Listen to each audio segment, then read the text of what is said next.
The jig is up in this country, okay? If anyone thinks that communism is not here and it's going to be fully rolled out, you want it. Anyone else, I don't know what to tell you. There's something mentally wrong with you. Hey, listen, am I under any illusion that that the Chinese Communist Party isn't going to be knocking on my door one day? No, I'm under no illusion. That's going to happen. Come and join Dewey today. He gets quite riled up in this video. So you want to stick around and hear what I really got to say about what's going on in this country. You might enjoy what I say, or you might think I'm a tinfoil hat wearing kook. Stick around. I'm gonna lay it on the line for you people with what's transpiring in this once great country of Canada. In the last few days, people in Canada, more specifically Ontario, have been talking about Michael Ma, a Hong Kong-born Chinese politician, formerly a businessman. Well, he still is a businessman. Mostly politicians get into politics to help out with their business portfolio and their financial portfolio. But Michael Ma, born in Hong Kong, he left there at the age of 12 and he immigrated to Vancouver, and he grew up predominantly in Canada. Now, like I said in my video yesterday, people are floating the word traitor around, like everyone. My social media feeds are saturated with this story, and for good reason. I'm not saying it shouldn't be. Now, traitor, we use that word quite a bit. Treasonous, traitor. I use that word quite a bit too. But what you have to understand, what has been transpiring in this country, and this is not going to come as news to a lot of people, but the way this country's going, people like Michael Ma were nurtured and developed over many years. Michael Ma, in the riding he won, I think with what do you get, 47,000 votes, and the Liberal got 45,000. You know me and my numbers, I'm usually close, but sometimes I'm not. But it was a close race, and he took over for another conservative that was threatened by a Liberal part of the Chinese Communist Party as well, with regards to taking him, I can't remember his name right now, but taking him to the Chinese consulate for a Chinese bounty. So, and this guy was a former Toronto cop, 26-year veteran, I believe. So this is how the Chinese have infiltrated our government to the highest and to the deepest levels. I'm under no guise or under no sort of illusions that China is not running our country. China is 100% running our country. Mark Carney is a WEF globalist, okay? But where do you think the WEF gets a majority of their money? It's through the Chinese Communist Party. China has a lot of money for skullduggery, for fuckery. China is a very, very evil country. Okay, I know we have a very large Chinese population in Canada, and it's like most other immigrant groups or immigrant communities. When they come to Canada, they don't assimilate too well. In some cases they do, but they're very cliquish people, and that's not uncommon, like I said, from a lot of other immigrant groups as well. But the difference between the Chinese and many other immigrant groups is the power of the Communist Party in China. They think nothing of torture. They think nothing of murder. They think nothing of financially destituting you. So Michael Ma is a product of the Chinese Communist Party, and he's a product of the Liberal Communist Party of Canada, which is currently head by that lizard, that fork-tongued lizard, Mark Carney. So I'm going to make this video very clear and concise for people to understand, and I'm going to break it down. Okay, so I'm not overly mad with Michael Ma's crossing of the aisle, or what's his name there, Tony D'Entremont. This is, like I said before, I thought this was going to happen like relatively quick, right after the April federal elections of this year. It's been planned out. It's been strategically placed. Tony D'Entremont crossed the aisle right before the budget. Michael Ma announced his crossing the day before, or the day of, sorry, of the holiday, Christmas recess, the 6-week Christmas recess they gave themselves. So it was well planned. The guy Michael Ma, you know, if you don't know by now, he attended the conservative Christmas party the day before. Then he was rolled out at a liberal function. I don't know if it was a liberal Christmas party, to a rock star fanfare. Mark Commie rolled him out as the new savior of the Liberal Party, where the day before he was taking pictures. Michael Ma was taking pictures with Pierre Poilievre and his beautiful wife, and pretending like, hey man, I'm on Team Conservative here. So listen, there's tons of videos right now. Mario from the north, he has a lot of videos, and he's coming across as very aggressive, and I don't blame anyone that comes across as very aggressive. That's just not my move right now. If you think for one fucking second that I can't be aggressive, well, you'd be sadly mistaken. But this is not the time. They are attacking. Well, they've had a sustained attack on Pierre Poilievre's character for months, and I've said it in a few of my videos. So they had about a 1 or 2 week reprieve where I didn't notice them going after Poilievre so hard in the media. But it's all hands on deck right now within that lizard Liberal Party, going on to every mainstream media news outlet and saying that Poilievre's leadership is in jeopardy. And the proof is in the pudding with the two people that crossed the aisle. Those two people are Chinese assets, okay? They're Chinese assets. So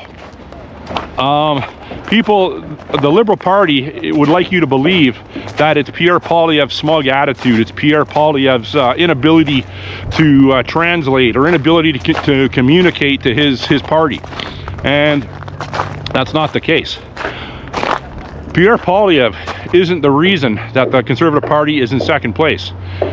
The Conservative Party is in second place because of the Chinese Communist Party, the World Economic Forum, CBC, CUPE, all the public sector unions.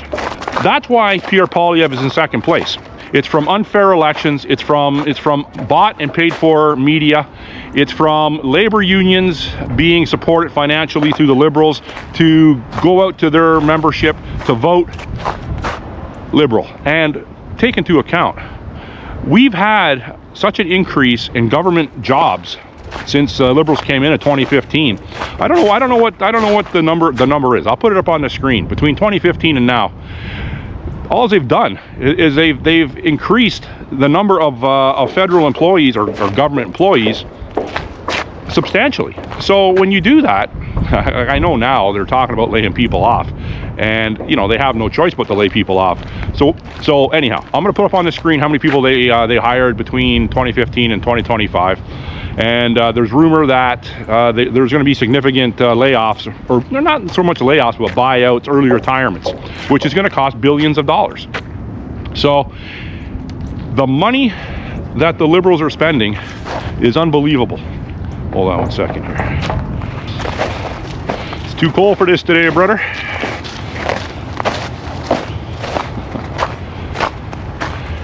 Gotta keep my 6.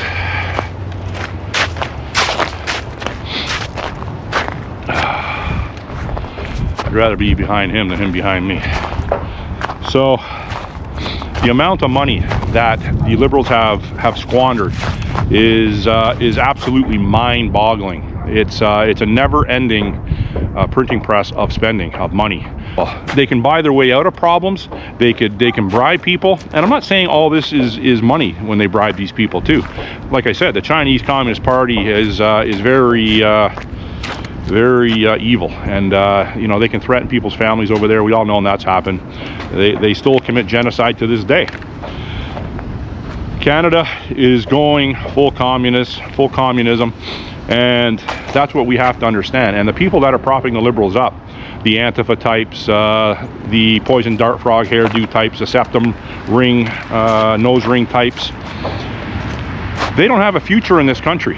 a lot of them don't have a future in this country. And if they're employed through some sort of government social welfare program, which is a government job in a lot of cases, they might change their tune when they lose their job. But by then it's going to be too late. The cost of living in this country is at the point where people are getting very, very desperate.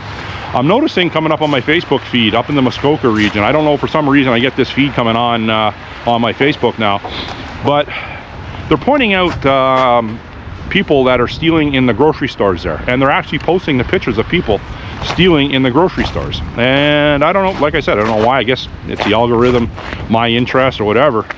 And I'm thinking, wow, that doesn't really happen much here. Like, you don't, well, I don't even think the mainstream media could keep up with it here in Toronto. In smaller communities, I guess it's easier to report. But I was talking to someone this morning, and I'm saying grocery stores are going to be ransacked soon. I'm noticing in my hikes, my urban hikes, that food banks are popping up more and more. They're all over the place, and I'm going to do a video on that soon too.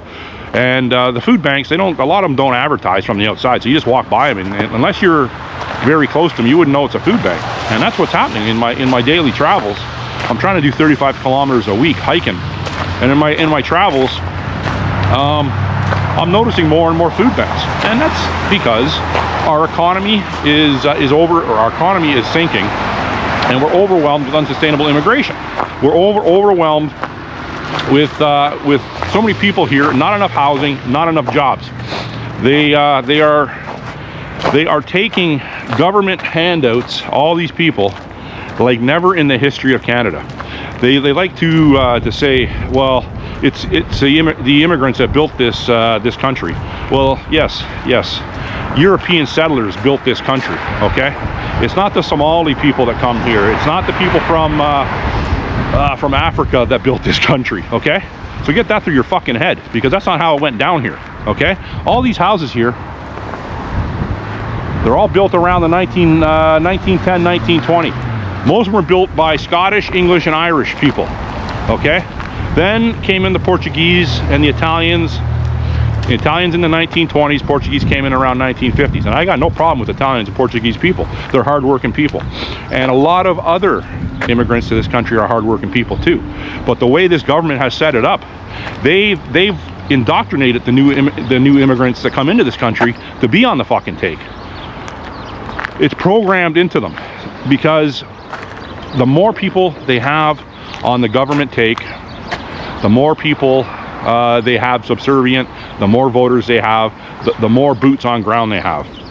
Now, people like me, they want rid of people like me, my age group, my skin color. They want me gone, and I know that, right? Well, I'm your huckleberry. Come and get me, because I'm at the point where, to a high degree, I can back up what I'm talking about, and I'm not threatening. I'm just saying I'm at the point where I'm good to go.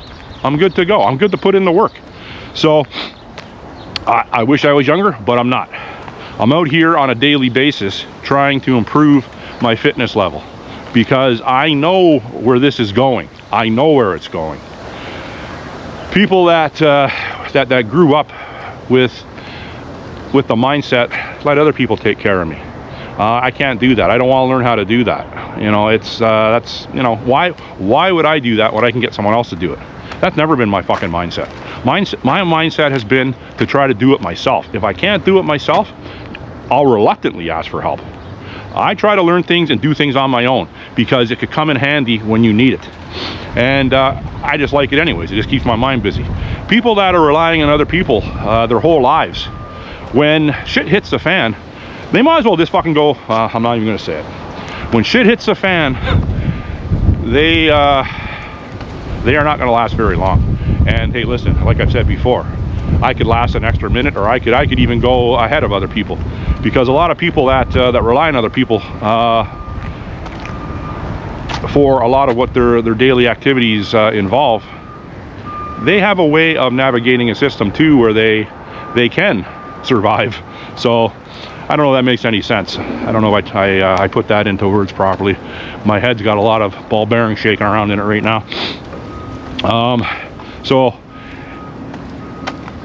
I just, before I left today, I read an article. I don't know where I read it, but they're obviously talking about getting rid of Pierre Poilievre as leader because they can't deal with Pierre Poilievre. His debating skills are unmatched with anyone in the Liberal Party. He's kind of like a Charlie Kirk in his ability to debate. And we've seen what happened to Charlie Kirk. They'd like the same thing to happen to Poilievre, trust me, they really would. And they're doing everything in their power to get rid of him, to get him out, to get him ousted, to make him irrelevant, like they did with Andrew Scheer, like they did with Aaron O'Toole. Now it's Pierre Poilievre's time to take the brunt of the Chinese Communist Party.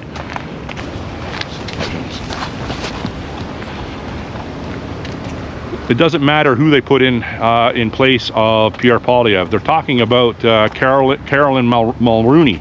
They're talking about her taking Pierre's place. Okay, so identity politics. She's a good-looking woman. That will maybe sway some of the white liberal Karens votes in this country. I fucking doubt it. And anyhow, they put Caroline in. They oust Poilievre. They put Mulroney in, and I don't have no problem with her. I even met her. Very nice person. I got a good picture with her. If I can find it, I'll put it up.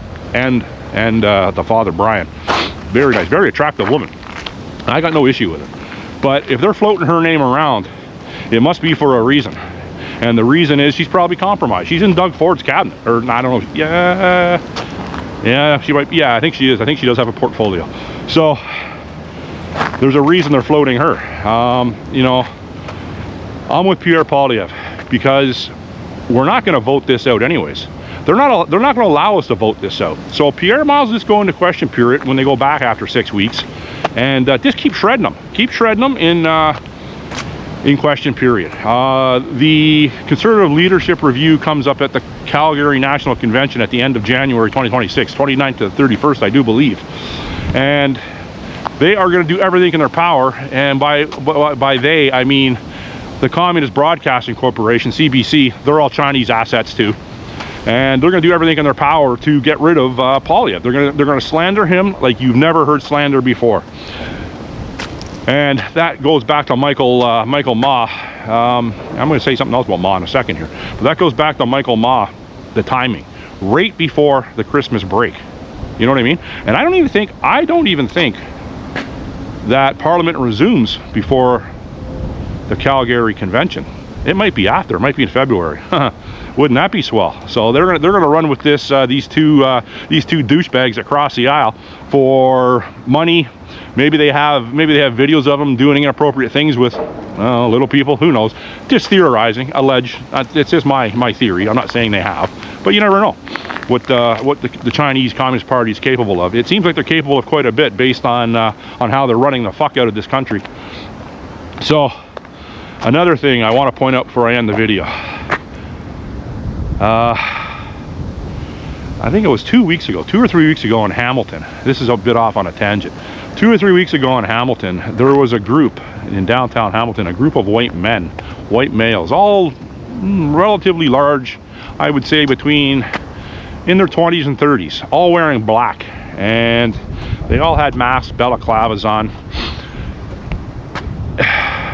They almost look like Antifa, but even more organized. So there was a bunch of white Karens there videoing for some reason. They all took their phones out, and well, I know that happens. And they were saying, "Pull your mask down, cowards!" And so it was determined, or it was reported that this was a white supremacist group. Okay, a white supremacist group. They all okay. At first glance, if you have about 2 to 3 brain cells in your head, you would think, yes, that is a white supremacist group. But for someone like me that is very well versed in a lot of things that are going on in this country, a lot more than I even let on video. So for someone like me, right away I'm like, okay, it's a false flag. So then in the comment section, people were saying there's no place for this white supremacy, and I don't even respond on any of those. So I don't respond on them. But the people that were on the street in conjunction with the people that that write comments on social media. They're all part of the same group. Now, I look at that group of people, 20 white men, my size, maybe not as big, some of them, but all marching like they're military, right? They're wearing their military boots. It's just unbelievable in this day and age, because the Liberal federal government, the Liberal Communist Party of Canada, would not allow a white supremacist group to legitimately function in this country. If someone like me were to try to form a white supremacist group, I would have the RCMP and CSIS landing a fucking helicopter on my roof and extracting me through my second story window.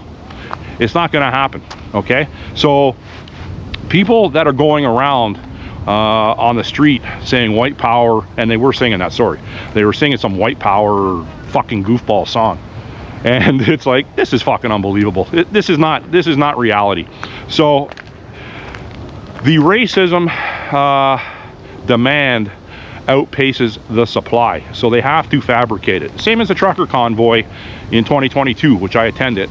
They were it was reported, I seen it on the news, that there was a giant swastika flag being walked around in the Chateau Laurier. That's why I went to Ottawa. That was, I believe, before the second weekend. So that's one of the reasons I went there. I got to go see this for myself. So they never identified the person with the giant Nazi flag, swastika flag. They never captured the flag. And they're staying in the Chateau Laurier. Right. I've stayed at the Chateau Laurier. It's very, very expensive to stay in the Chateau Laurier. Stayed there twice. And that's where a lot of the cops stayed, because the government was paying for it. Taxpayers are paying for it. So you're telling me a person with a giant swastika flag walking around in the Chateau Laurier when it's a police state, there's cops from militarized police state, cops from all over the country there, and there's a guy with a swastika? Yeah, come on, man. That was just another liberal Communist Party of Canada asset, paid for by the WEF, paid for by the Chinese Communist Party. The jig is up in this country, okay? If anyone thinks that communism is not here and it's going to be fully rolled out, you want it. Anyone else, I don't know what to tell you. There's something mentally wrong with you if you don't think that. It's communism 101. Take away legal gun owners. Take away their guns. Indoctrinate the kids into a socialist, communistic ideology. Bring in unsustainable immigration to collapse the infrastructures. Put in hate laws, speech laws that will imprison people for talking like me. Hey, listen, am I under any illusion that that the Chinese Communist Party isn't going to be knocking on my door one day? No, I'm under no illusion. That's going to happen. And I'm okay. I'm not okay with it, but I'm mentally prepared for it. Am I mentally prepared for what they're going to do to me? Oh, probably not. I'm going to stay in this shithole country right now, and that's another thing I'm going to say. And I'm going to fight for this country. I will. I wish I was a little younger. I wish I was in a little bit better shape, but it's the way it is. So I'm not looking forward to what's coming, but I'm mentally preparing myself the best I can, and physically preparing the best I can for it. If you think this is just going to blow over and your life is just going to continue the way it is, no, it's not. Okay, I'm not trying to scare anyone. You know, you can keep your head buried in the sand all you want. I don't know what else to tell you, but this is going to be my most aggressive video. I don't have to go out and do a video and be extremely theatric or over dramatic. This is about as theatric and as dramatic as I'm gonna get. I know what I have to do. Now, if you don't, I don't know what to tell you. Anyhow, my right knee is a little swelled up, and it's not feeling too good, so I'm gonna have to cut this hike a little short. Last couple days, that hike yesterday really knocked it out of me. So I'm still feeling the effects. So I'll probably only get about 2.5 kilometers in today, and that's fine. But thanks for watching. If you got any questions, comments, or concerns, put it in the comment section. Thanks for watching. Bye.